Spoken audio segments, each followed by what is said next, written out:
Good morning students. हम पाठ 11 दुर्गा पूजा पढ़ रहे थे। प्रस्तुत पाठ में सुचेता नव्या को अपने बंगाल में होने वाले उत्सव दुर्गा पूजा के बारे में बता रही है। नव्या ने एक प्रश्न पूछा कि इन मूर्तियों की पूजा कैसे की जाती है। अब सुचेता इसके बारे में क्या बता रही है वह हम प्रस्तुत पाठ को पढ़ते हुए जानेंगे। सुचेता कहती हैं, जगह जगह भव्य पांडालों में इन मूर्तियों को सजाकर मंत्रों, भजनों व आरतियों से 4 दिन तक चलने वाले उत्सव में प्रतिदिन इनकी पूजा की जाती है। अर्थात जगह जगह पांडाल बनाए जाते हैं। पांडाल से तात्पर्य है कि चारों ओर टेंट लगाकर इन मूर्तियों को विराजित किया जाता है और इन मूर्तियों को सजाकर मंत्र, भजन व रोज़ाना आरती की जाती है। प्रतिदिन इन मूर्तियों की पूजा की जाती है। भक्त अपनी श्रद्धा के अनुसार कुमकुम, नारियल, सिंदूर, प्रसाद आदि माँ को अर्पित करते हैं। अर्थात भक्त अपनी इच्छा के अनुसार माँ के आगे नारियल, सिंदूर, प्रसाद आदि समर्पित कर देते हैं। नव्या, पांडालों में पूजा के अलावा और कौन से कार्यक्रम होते हैं?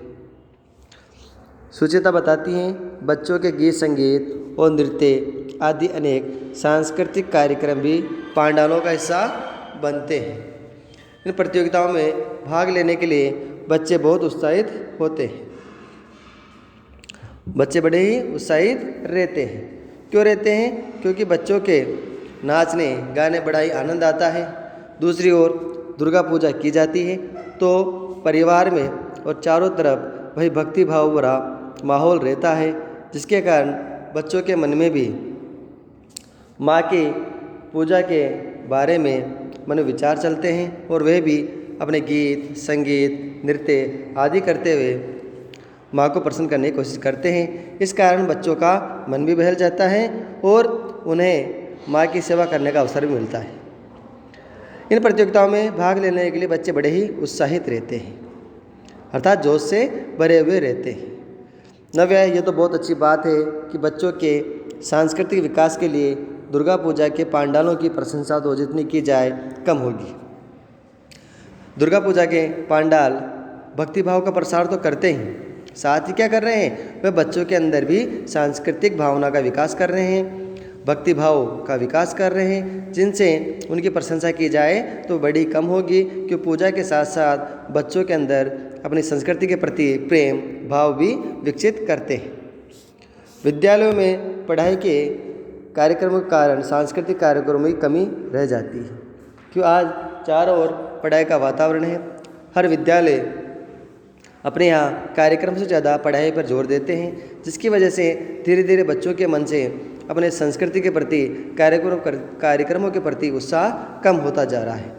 वह केवल पढ़ाकू ही बनते जा रहे हैं। परंतु दुर्गा पूजा बने हुए पांडाल में सांस्कृतिक कार्यक्रमों से बच्चों के मन के अंदर, बच्चों के भीतर उस संस्कृति के बारे में जानने की इच्छा होती है और अपने सांस्कृतिक कार्यक्रमों को में भाग लेने का जोश भर जाता है और उनका सांस्कृतिक विकास भी होता है। लगता है वह इन पांडालों में से पूरी हो जाती है, अर्थात जो विद्यालय में कमी रह जाती है वह इन पांडालों से पूरी हो जाती है। सुचिता, बिल्कुल ठीक कर रही हो। दुर्गा पूजा तो है ही भव्य सांस्कृतिक समारोह, अर्थात दुर्गा पूजा तो अत्यंत शानदार और भक्तिभाव से भरा हुआ सांस्कृतिक समारोह है। नव्या, क्या तुम ये बता सकती हो कि दुर्गा पूजा कब से चल रही है? अब अंत में इतने क्वेश्चन पूछने के बाद एक छोटा सा प्रश्न और पूछती है नव्या। कहती है कि तुम ये बता सकती हो कि दुर्गा पूजा कब से चल रही है? हमारे भारतीय देश में किसी भी धर्म में कोई भी सांस्कृतिक कार्यक्रम हो, त्यौहार हो, उत्सव हो, किसी न किसी कारण से मनाया जाता है। इस कारण नव्या भी पूछ रही है, क्या तुम बता सकती हो कि दुर्गा पूजा कब से चल रही है या इसको मनाने के क्या कारण हैं?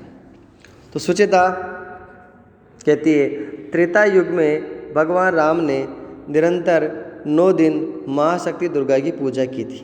त्रेता युग अर्थात हमारे संसार के समय को, पृथ्वी के समय को 4 भागों में बांटा गया है। सबसे पहले सत्ययुग, उसके बाद त्रेता युग, उसके बाद द्वापर युग और वर्तमान में कलयुग चल रहा है। 4 युगों में पृथ्वी के समय को बांटा गया है और कहा जाता है इस कलयुग के बाद में अंत में प्रलय होगी और सृष्टि पुनः रचित की जाएगी। इस्लाम धर्म भी कहता है, जैन धर्म भी कहता है, हिंदू धर्म में कहा गया है एक ना एक दिन प्रलय होगी और उसके बाद पुनः सृष्टि की रचना दोबारा होगी। तो सतयुग के बाद जो युग आया उसे बोला जाता है त्रेता युग। उसमें भगवान राम ने निरंतर यानी लगातार 9 दिन तक महाशक्ति दुर्गा की पूजा की थी। तब माँ दुर्गा से वरदान पाकर 10वें दिन उन्होंने रावण का वध किया था। अर्थात भगवान राम ने रावण से होने वाले युद्ध में विजय के लिए 9 दिन तक व्रत उपवास करते हुए महाशक्ति दुर्गा की पूजा की और उस दिन से ही इस त्यौहार को बड़ी भक्ति भाव से मनाया जाता है।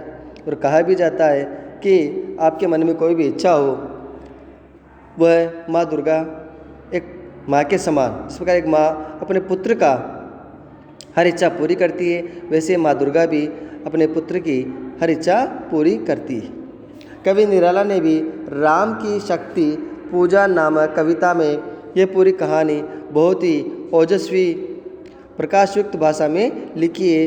पिछले वर्ष अपने घर के पास वाले दुर्गा पंडाल में इसी कविता को गाकर मुझे कविता पाठ का प्रथम पुरस्कार भी मिला था। अर्थात धार्मिक ऋषियों ने नहीं, हमारे यहाँ भारत के कवि निराला ने भी राम की शक्ति पूजा नामक कविता लिखी है, जिसमें उन्होंने राम के द्वारा भक्ति भाव से माँ दुर्गा की पूजा अर्चना के बारे में एक कविता के रूप में प्रस्तुत किया है। उसी कविता को गाकर सुचिता ने प्रथम पुरस्कार भी प्राप्त किया था। इस प्रकार सुचिता उसे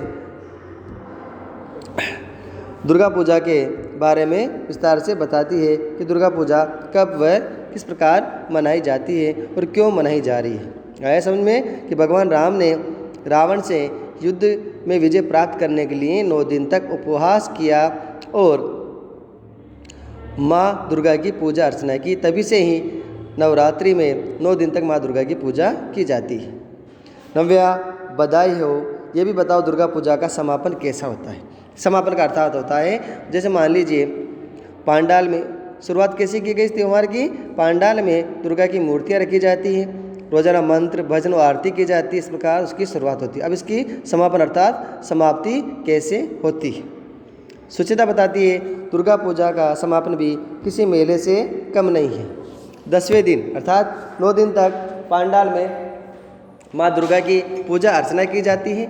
9 दिन तक भक्ति भाव से भजन आरती की जाती है और 9 दिन पूर्ण होने के पश्चात नवरात्रि 9 रात्रि पूर्ण होने के पश्चात 10वें दिन अर्थात 9 दिन के बाद 10वें दिन प्रतिमाओं को गंगा सागर और विभिन्न नदियों और समुद्र के पवित्र जल में विसर्जन करते हुए भक्ति भाव से भक्त माँ को भावभीनी विदाई देते हैं। अर्थात बंगाल में गंगा सागर नाम का एक प्रसिद्ध तीर्थ स्थान है, जहाँ पर गंगा सागर में मिलती है, इसलिए उस स्थान को कहा जाता है गंगा सागर। तो बहुत से लोग उन पवित्र नदियों में पवित्र संगम पर माँ दुर्गा की पांडाल में रखी हुई प्रतिमाओं को उठाते हैं, एक रथ पर बनाकर विराजमान करते हैं और नाचते गाते हुए उन्हें नदी को ले जाते हुए उन्हें नदियों में विसर्जित कर देते हैं या समुद्र के पवित्र जल में विसर्जन कर देते हैं। अब समुद्र के जल को पवित्र क्यों कहा जाता है?